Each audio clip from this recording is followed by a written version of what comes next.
at that, guys. Look at that.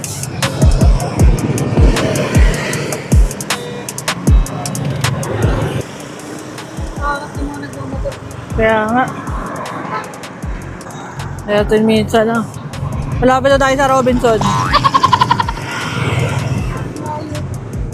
Tsaka ang ganda ng kalsada nila in a way, no?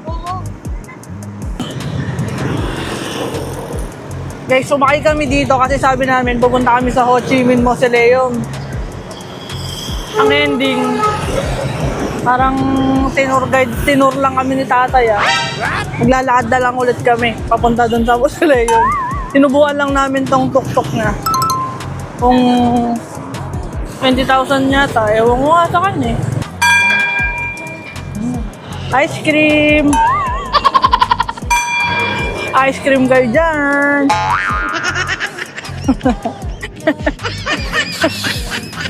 Doon lang. Grabe Para talaga akong nasa Manila Bay. Grabe. This is so nice. Sa mode of transportation.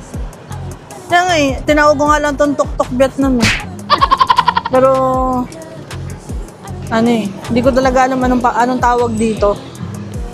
Sa atin, padjak. Kasi, di ba, pang padjak to, di ba?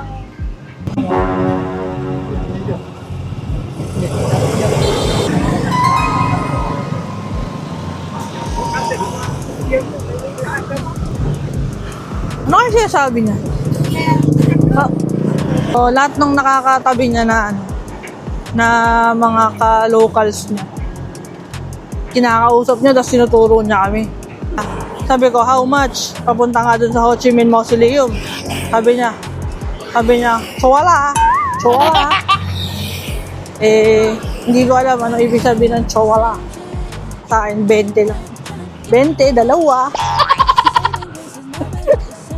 20, dalawa yun. See, sa Grab, presyo na ito, 50... sa Grab, presyo na ito, 34 to 40,000 Vietnamese dong.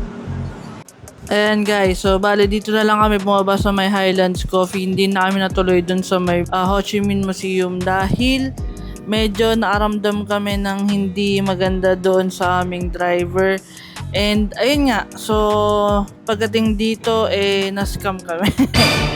So nagbayad kami ng around 450 yata in peso doon sa tuk-tuk driver. So yun, charge to experience na lang.